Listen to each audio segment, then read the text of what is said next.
வணக்கம். அத்தனை சுலபத்தில் விஜய் ஜெயிக்க வச்சுருவாங்களா? விஜய் ஜெயிக்க வச்சு ஆட்சியை கையில் கொடுத்துருவாங்களா? திமுக ஆளுந்திரப்பாக இருக்குது. 2வது முறையாக ஆளுந்திரப்பாக வந்துச்சுன்னா அது ஒரு சாதனை. அதெல்லாம் முதலமைச்சர் ஸ்டாலின் அதெல்லாம் கால்குலேஷன் போடாமல் இருந்திருப்பாரா? அப்படிங்கிற மாதிரி திமுக தரப்பில் பயங்கரமான கேள்விகள் இருக்குது. சமூக வலைதளங்களுக்குள்ளே பார்த்தீங்கன்னா எங்கே பார்த்தாலும் விஜய் விஜய் விஜய்ன்னு தானே சொல்கிறாங்க. டிவிகேன்னு தானே சொல்கிறாங்க. சின்ன பிள்ளையிலேருந்து பெரியவங்க வரைக்கும் டிவிகேக்கு ஓட்டு போட்டேன்னு சொல்கிறாங்களே அப்படின்னா எல்லாரும் அப்படி தான் சொல்கிறாங்க, சொல்ல வைக்கிறாங்க. வீட்டில் இருக்க குழந்தைகள் எல்லாத்தையுமே பார்த்தீங்கன்னா டிவிகேக்கு உங்கள் வீட்டில் இருக்க பெரியவங்களை ஓட்டு போட சொல்லுங்கன்னு சொல்கிறாங்க எல்லாருமே சொல்கிறாங்க. ஆனால் அவங்க ஓட்டு சாவடியில் போய் யாருக்கு ஓட்டு போட்டிருப்பாங்க அப்படிங்கிறதா இருக்குது. எல்லாத்துக்குமே பார்த்தீங்கன்னா இது வரைக்கும் ஆண்ட கட்சிகள் திராவிட கட்சிகள் அப்படின்னு சொன்னால் திமுக அதிமுக இந்த 2 கட்சியை தாண்டி பெருசாக மாற்றம் அப்படிங்கிற ஒரு விஷயத்தில் மக்களோட எண்ணம் போல பெருசாக விஜய் எழுச்சி அப்படின்னு சொல்கிறாங்க. அது எந்த அளவுக்கு இருக்கும் அப்படிங்கிறது 4ஆம் தேதி தான் தெரியும். ஆனால் பெரிய எழுச்சியெல்லாம் இல்லை, மாற்றம் ஒன்றும் வரும் அப்படின்னு சொல்கிறாங்க. எஸ்டி சோமசுந்தரம் எம்ஜிஆருக்கு எதிராக மிகப்பெரிய ஒரு மாற்றத்தை கொண்டு வரேன்னாரு. ஒன்றும் பண்ண முடியல எஸ்டி சோமசுந்தரத்தினால. அதே போல் பார்த்தீங்கன்னா திமுக வெளியே மதிமுக ஆரம்பித்த திமுகவுக்கு மாற்று நான் தான் அப்படின்னு சொன்னார். அப்புறமா ஒன்றும் செய்ய முடியல. எஸ்டிஎஸ் எப்படி அதிமுகவில் போய் சேர்ந்தாரோ அதே போல் மதிமுக திமுகவோட கூட்டணி வைக்க ஆரம்பிச்சிருச்சு. 2 திராவிட கட்சிகளுக்கு மாற்று நான் தான் அப்படின்னு சொல்லி விஜயகாந்த் வந்தார். என்ன பெருசாக சாதிச்சார் விஜயகாந்த் இருக்கிற வரைக்கும் ஒன்றுமே தெரியல. கட்சியை நடத்துறதே ரொம்ப கஷ்டமாக போச்சு. இப்போ அதிமுக திமுகவோட கூட்டணி வச்சு தான் அவங்களால தேர்தலை சந்திக்க வேண்டிய ஒரு நிலைமைக்கு போயிட்டாங்க. இப்போ திமுகவோட கூட்டணி வச்சிருக்கிறாங்க. 2 திராவிட கட்சிகளுக்கும் மாற்று அப்படின்னு சொல்கிற எந்த கட்சியுமே பெருசாக மாற்றத்தை கொடுக்க முடியல. நாம் தமிழர் அப்படிங்கிற ஒரு கட்சி மட்டும்தான் மாற்றம் அப்படின்னு சொல்லி தனித்து போட்டி போடுறாங்க. அந்த கட்சிக்கு வேணால் இந்த தேர்தல் மிகப்பெரிய ஒரு லாஸை கொடுக்கும் அப்படின்னு சொல்கிறாங்க. வாக்கு சதவீதத்தை குறைக்கும் அப்படிங்கிற மாதிரி ஒரு எண்ணம் இருக்கலாம். சரி, இதெல்லாம் தாண்டி விஜய் என்ன 2 தொகுதியில் போட்டி போடுறாரு. பெரம்பூர் கிழக்கு, திருச்சி கிழக்குல எல்லாம் போட்டி போடுறாரு. இதெல்லாம் ஜெயிக்க போகிறாரு அப்படின்னு பார்த்தீங்கன்னா அவ்வளோ சுலபத்தில் விஜயை ஜெயிக்க விட்டுவாங்களா? அதிமுகவும் அப்படி தான் இருப்பாங்க.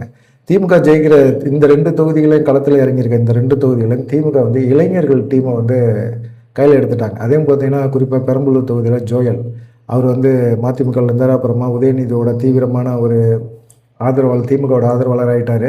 அதே போல் உதயநிதியோட பிஎஸ் செந்தில் இவங்க தலைமையில் கிட்டத்தட்ட ஒரு 3000 இளைஞர் படைகளை களத்தில் இறக்கி விட்டார். ஜோயெல்லாம் பார்த்தீங்கன்னா பணப்பட்டுவாடெல்லாம் செம்மையாக பண்ணி வச்சிருக்கிறாரு. பெரம்பூர் தொகுதியில் விஜய் எந்த நிமிஷத்துலையும் ஜெயிக்கக்கூடாது. விஜய் பிரச்சாரத்துக்கு வராரா அந்தந்த பகுதியில் லாக்கி போட்ட மாதிரி எல்லாம் என்ன செஞ்சுட்டாங்க, அங்கங்கே பிரச்சாரம் பண்ணுறாங்க, கும்பலை சேர்த்து விட்றாங்க, இப்படி பண்ணி விட்டாங்க. அதனால மிகப்பெரிய ஒரு இடைஞ்சலை விஜய்க்கு ஏற்பட்டு போச்சு. தாவேகா நிர்வாகிகள்லாம் பார்த்தீங்கன்னா மிகப்பெரிய சங்கடமாக போச்சு. என்ன பண்ணுறதுன்னே அவங்களாலே தெரியல. பணப்பட்டுவாடெல்லாம் ரொம்ப ஜரூராக நடந்துச்சு. அதை ஒரிஜினாவும் எவ்வளவோ முயற்சி பண்ணார். ஏன்னா பெரம்பூர் தொகுதி மிக முக்கியமான தொகுதி, நம்ம தலைவர் அங்கே ஜெயிக்க வச்சிடணும் அப்படிங்கிறதுக்காக அதை ஒரிஜினா களத்தில் இறங்கி அவருமே ஏகப்பட்ட பணத்தெல்லாம் இறக்கி விட்டார். ஆனால் என்ன பண்ண முடியும், ஒன்றும் பண்ண முடியல அப்படிங்கிற மாதிரி ஒரு சூழ்நிலை இருந்துச்சு. பெரம்பூரில் ஜோயல் தலைமையிலையும் உதயநிதியோட பிஏ செந்தில் தலைமையிலுமான கிட்டத்தட்ட ஒரு 3000 இளைஞர்கள் களத்தில் இறங்கி வேலை பார்த்தாங்க அப்படிங்கிற ஒரு தகவல் இருக்குது. அதை தாண்டி பார்த்திங்கன்னா திருச்சி கிழக்கு அதே போல் இளைஞர் படையை இனிகை விருதராஜ் இறக்கிட்டாரு அப்படின்னு சொல்கிறாங்க. கடைசி நேரத்தில் கூட பார்த்திங்கன்னா இனிகை விருதராஜ் நிறைய பேத்துக்கு பணப்பட்டுவாடா பண்ணியிருக்காரு. அது இல்லாமல் தொகுதி அப்படின்னா நம்ம தொகுதி இது, கடந்த முறை நான் எம்எல்ஏ வந்தேன், நீங்கள் கூப்பிட்டா நான் வந்துடுவேன் அப்படின்னு சொல்லி கடைசி வரைக்கும் ஒரு ஒவ்வொரு தெருவாக கூட போய் ஒவ்வொரு மக்களையும் நேரடியாக சந்தித்து இந்த தடவை இனிக்கோ எல்லாத்துட்டையுமே வாக்கு சேகரித்தார். அதை தாண்டி பார்த்திங்கன்னா கிறிஸ்தவ தேவாலயங்கள், மசூதிகள், பள்ளிவாசல் இங்கெல்லாம் விஜய்க்கு எதிரான ஒரு பிரச்சாரம் நடந்திருக்கு. விஜய் போட்டிருக்கிற அந்த கோட் யூனிஃபார்ம் காக்கி வெள்ளை இது ஆர்எஸ்எஸோட யூனிஃபார்ம் அப்படின்னு சொல்லி பேசியிருக்கிறாங்க. சர்ச்சில் எல்லாம் அனௌன்ஸ் பண்ணியிருக்காங்க, விஜய்க்கு நீங்கள் ஓட்டு போடுறது பிஜேபிக்கு ஓட்டு போடுறது நமக்கு நாமே ஆப்படிச்சுக்கிற மாதிரி, அதனால் நீங்கள் விஜய் எந்த சூழ்நிலையும் ஆதரிக்காதீங்க. விஜய்னால் தனித்து ஜெயிக்க முடியாது. அப்படியே ஒரு வேளை ஒரு குறிப்பிட்ட தொகுதிகளை பெற்றால் கூட அதிமுக பாஜக கூட்டணி ஆதரிப்பார். அதனால் நமக்கு மேலும் மேலும் இழப்பு தான், நமக்கு யார் இப்போ சப்போர்ட்டாக இருக்கா அப்படிங்கிற மாதிரி பள்ளிவாசல் சர்ச் எல்லாத்துலேயுமே பேசியிருக்கிறாங்க. இதனால கிறிஸ்தவர்கள் அதிகமாக இருக்கிற திருச்சி கிழக்கு பகுதியில் கூட விஜய் ஜெயிக்கிறது கஷ்டம்தான் அப்படின்னு சொல்கிறாங்க. இது ஒரு சைடு போயிட்டுருக்கு. விஜய் ஜெயிப்பாரா ஜெயிக்க மாட்டாரா அப்படிங்கிறதெல்லாம் ஒரு ஆலோசனை. எங்கே பார்த்தாலும் கும்பலாக டீ கடை கிட்டலாம் நின்று பேசிகிட்டு இருக்காங்க. சரி, இதை தாண்டி எடப்பாடி பழனிசாமி என்ன செய்ய போகிறாரு? எடப்பாடி பழனிசாமிக்கு இவருக்கு வாழ்வா சாவா தேர்தல். இந்த தேர்தலை கண்டிப்பாக அவர் ஜெயிச்சாகணும். ஜெயிக்கிறாரு அப்படிங்கிறத தாண்டி எதிர்கட்சி அப்படிங்கிறதும் உட்காரணும். 2வது எதிர்கட்சியாக உட்கார முடியல, ஒரு 50லேருந்து ஒரு 60 தொகுதிக்குள்ளே தான் ஜெயிக்கிறாரு அப்படின்னா கண்டிப்பாக அதிமுகவில் ஒரு பூகம்பம் வெடிக்கிறதுக்கு வாய்ப்புகள் அதிகமாக இருக்குது அப்படின்னு சொல்கிறாங்க. காரணம் வந்து தொடர்ந்து தோல்வியை தான் கொடுக்குறாரு. அவரால் ஆட்சி அமைக்கவே முடியாது. இப்போ விஜய் வேறு வந்துட்டார். இனிமேலும் அதிமுக வந்து பலகீனப்பட்டு போகிறத நாங்கள் விரும்பலை, கட்சியில் தொடர்ந்து பயணிக்க விரும்பலை அப்படிங்கிறது வேலுமணி தரப்புல வந்து இப்போது அதிருப்திகள் வெளிப்பட்டிருக்கு அப்படின்னு சொல்கிறாங்க. வேலுமணி வந்து இப்போ கண்டிப்பாக வந்து அதிமுகவோட பொதுச்செயலாளர் ஆகிறதுக்கான வாய்ப்புகள் இருக்குது அப்படிங்கிற ஒரு சூழ்நிலையை உருவாக்குறாங்க. அதுவும் பாஜக மேலிடம் இந்த தடவை அதிமுக கண்டிப்பாக பெரிய அளவில் வெற்றி பெறதுக்கு வாய்ப்பு இல்லை. எதிர்கட்சியாக கூட உட்கார முடியாது. கூட்டணிகளோடு சேர்ந்து 50-60 தொகுதிகளுக்குள்ளே தான் வரும்.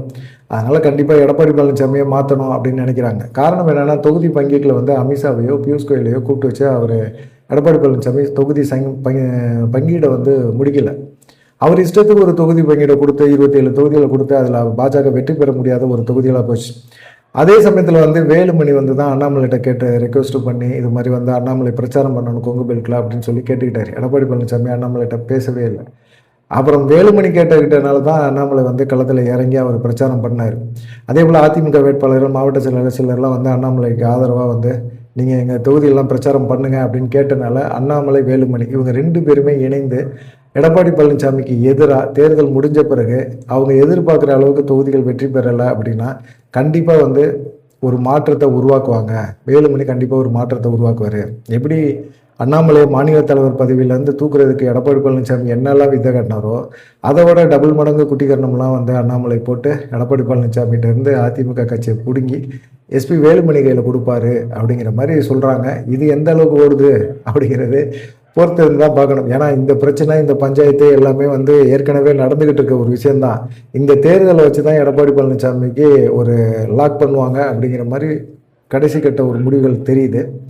அதுக்கப்புறமா அன்புமணி சௌமியா வந்து தருமபுரியில் போட்டி போடுறாங்க. இதுக்கு எதிராக ராமதாஸ் வந்து ஒரு வீடியோவை போட்டார். சௌமியா வந்து போட்டி போடுற தொகுதியில் போய் அவருக்கு பிரச்சாரம் பண்ணணும்னு ரொம்ப ஆசை. சௌமியாவுக்கு எதிராக சௌமியானால தான் எங்கள் குடும்பம் வந்து பிளவுபட்டுச்சு, மருமக சௌமியானால தான் எங்களால் வந்து நிம்மதியே போச்சு, கடைசியில் என்னால் நிம்மதி போச்சு அப்படிங்கிற மாதிரி பேசுகிறாங்க. அப்படிலாம் தப்பு. அவங்க வந்து கட்சியை வந்து கைப்பற்றிட்டாங்க, என்கிட்ட இருந்து பிடுங்கிட்டாங்க. இதுக்கு எல்லாத்துக்கும் காரணம் அன்புமணி, ஒன்றுமே தெரியாது, சௌமியா தான் எல்லாத்துக்கும் காரணம், சௌமியாவும் அவங்க குடும்பத்தை சேர்ந்தவங்க தான் அப்படிங்கிற மாதிரி ட்விஸ்ட் பண்ணி விட்டாங்க. இதுக்கு ஜிகே மணியும் சரி, ஸ்ரீகாந்தியும் சரி, எல்லாம் இவங்க தான் வந்து இந்த வேலையெல்லாம் பார்க்குறாங்க. எங்கள் ஐயாலாம் அப்படிப்பட்ட நபரே கிடையாது, நல்லவர் அப்படின்னு சொல்லி சௌமியாவோட பசங்க, அன்புமணியோட பசங்க எல்லாமே தேர்தலில் தர்மபுரியில் பிரச்சாரம் பண்ணாங்க. ஆனால் ராமதாஸை பொறுத்த வரைக்கும் ஒரு விஷயத்த வந்து மெயினாக யோசிச்சார். என்ன யோசிச்சாருன்னா, கண்டிப்பாக வந்து நம்ம வந்து தேர்தலில் சௌமியாவுக்கு எதிராக பிரச்சாரம் பண்ணால் கண்டிப்பாக வந்து சௌமியாவுக்கு ஓட்டு உழுவாது அப்படிங்கிற ஒரு எண்ணம் அவர் மைண்டில் இருந்துச்சு. ஆனால் அது சம்மந்தமாக வந்து பார்த்திங்கன்னா அன்புமணியை வந்து கடைசி நேரத்தில் பண விநியோகம் பண்ணிடலாம் அப்படின்னு நினச்சாரு. பண விநியோகம் பண்ணிவிட்டு ஒரு மாதிரி நம்ம அன்புமணியை ஜெயிக்க வைக்கிறதுக்கான ஒரு முயற்சி எடுக்கலாம் அப்படின்னு நினச்சாரு. ஆனால் அது சாத்தியப்படவே இல்லை. ரொம்ப கஷ்டமாக போச்சு. என்ன பண்ணுறதுன்னு தெரியல. ராமதாஸ் வேறு இந்த மாதிரி பிரச்சனை வேறு பண்ணாரா, அதனால் வந்து ராமதாஸ் வேறு பேசுகிறாரு. அப்படிங்கும்போது ராமதாஸ் வீடியோ பார்த்துட்டு அன்புமணிக்கு ஆதரவாக பாமகக்காரங்க செயல்படுவாங்களா அப்படிங்கிற ஒரு எண்ணம் இருக்குது. பார்க்கலாம் என்ன நடக்கும் அப்படின்னு சொல்லி. நீங்கள் என்ன நினைக்கிறீங்க அப்படிங்கிற ஒரு விஷயத்த மறக்காமல் கமெண்ட் பண்ணுங்கள். நன்றி, வணக்கம்.